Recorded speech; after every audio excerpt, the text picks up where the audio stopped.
Could our nation's curry houses be wiped out by net zero? Many curry houses use traditional tandoor ovens, which need a lot of gas. Any move away from these ovens could be financially ruinous for these mostly small businesses, as the cost of replacing tandoor ovens with green alternatives could run into tens of thousands of pounds each. This has led to Secretary of State Ed Miliband being jokingly nicknamed the Korma Killer. Well, I'm joined now by Ruel Hussain, the owner of Indian Lounge in Sir Keir Starmer's North London constituency. Oh, Mr. Hussain, thank you very much for joining me. Tell me, first of all, how do you cook your traditional curries? We use a gas cooker for the curry. All the curry we use gas cooker, gas. And you have to get a very high temperature from the gas. Is that why it's important that it's gas? Yeah. We have to use over 75 degree above to cook the curry. So it has to be gas, otherwise. Otherwise it wouldn't cook. Is there any other fuel you could use? No. Would electricity do it as well? No, it has to be gas because our main tandoori dishes is cooked in clay oven. So it has to be used by gas. You cannot use electricity or anything to cook any tandoori dishes. And our Indian food is a majority, over 30% is cooked in clay oven, tandoori dishes. So it has to be, without gas, you can cope with that. So are you worried about net zero making your business even more difficult?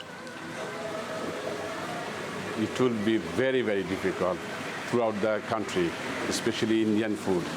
And Indian food has to be cooked in tandoori, and without tandoori, like naan or chicken tikka, sheikh kebab, or lamb tikka, you cannot cook in any electric dishes. You have to be gas, definitely with the gas. So I'm a bit worried about this policy. Your MP is Keir Starmer.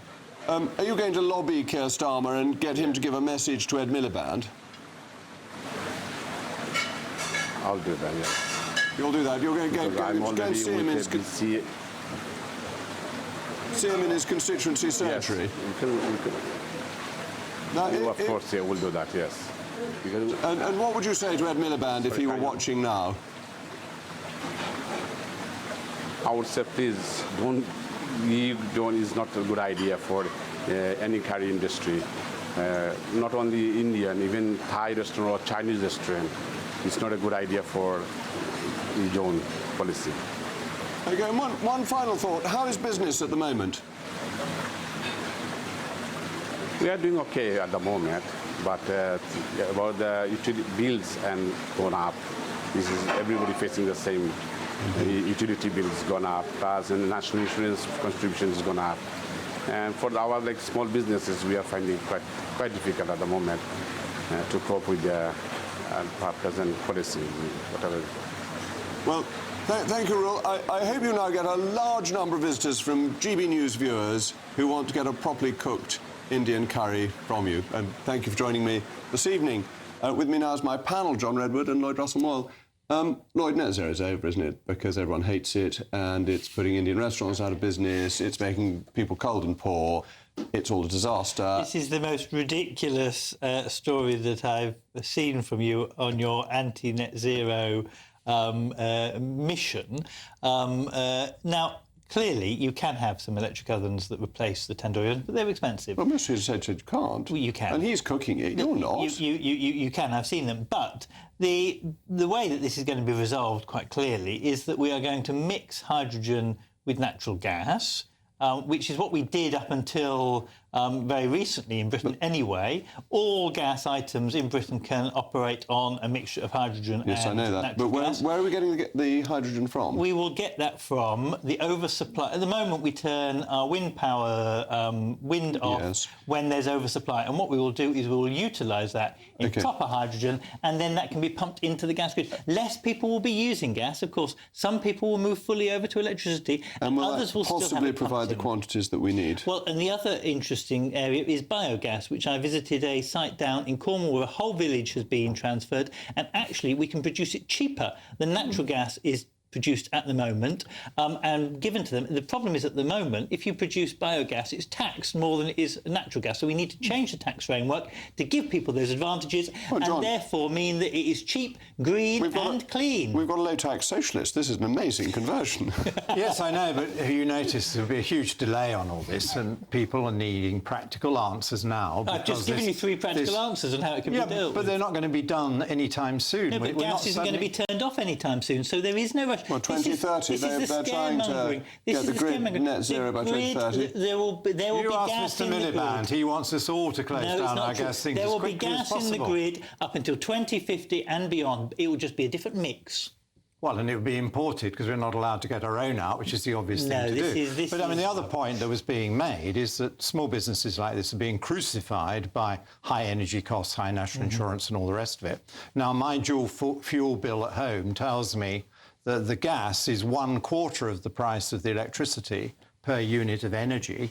So if you're asking people to go from gas cooking to electric cooking, there's going to be a huge surge in their bills, which they clearly can't afford. And it won't be green either, because what will be happening is they'll be burning more gas in a gas power station to generate the electricity, to run the electrical oven, when it'd be better to burn the gas direct in the oven. This is the problem with people who don't understand net zero. Net zero is not about having no gas. Net zero is not about having a mixed economy and everything onto electric. It's about saying, in areas where we can, private houses with roofs, where you've got a large roof space, you can probably put solar power on it, and you can run your house. Oh, come off it. He says, rip your gas boiler out and put in a heat pump. No, industry has got to close down if it's on gas. Look what you're doing to the steel industry. Even some of the biggest environmentalists, kind of Dale Vince, etc., all say heat pumps were a conservative thing that we need to move away from a more mixed economy, understanding each house and each business alone. And we will move towards building regulations are about to change to stop gas boilers after 2026. Yes.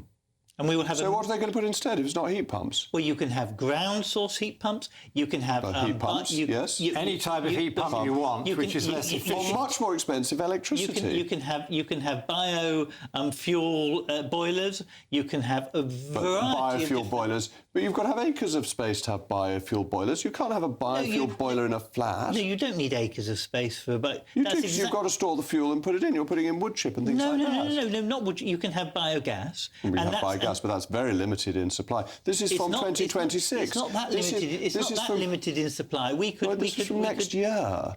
That boilers in houses are going to be banned. So the new, not old houses, not replacement boilers, not replacement. But in new houses will move into a new system. They are highly insulated, very warm. I mean, most people that I know who move into brand new build houses say to me they hardly turn the heating on at all, even in the darkest winter months, because it is a low heat requirement house.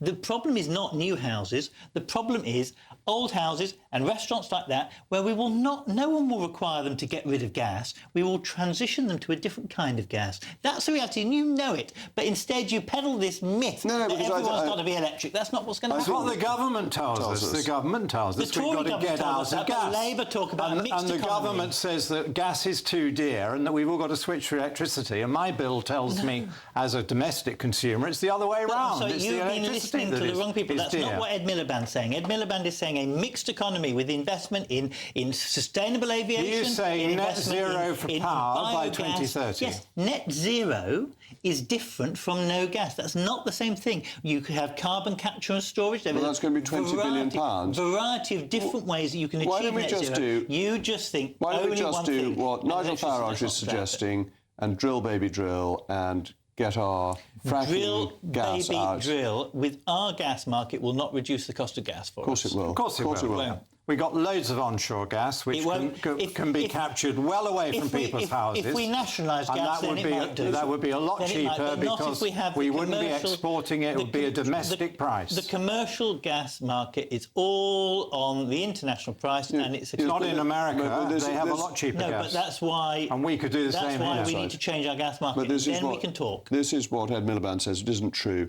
Any extra increase in supply reduces the cost if demand remains the same. So if we provide trillions of cubic feet of gas to the global market, the global price fall. Yes, you rely on the global price falling. That's what will happen if we produce more. No, because the cartels just adjust You're their... a cartel. Domestic gas down a pipe is a lot cheaper than LNG. The cartels just OPEC adjust what... OPEC isn't gas. The cartels, all the different... OPEC isn't gas, as you know perfectly well. There's not a cartel on gas. Come on. They produce. I think you stumble there. Just what they produce. Imported LNG is a lot dearer. Let's get rid of it. They just adjust what they will produce, and the price will not change. We need to change the market. Domestic gas down a pipe will be cheaper, gas, like Norway did, and then we can talk. All right, well, thank you very much to my most distinguished and intellectual panel, showing off their fine intellects and argumentativeness. They're practically my most pugnacious panel tonight.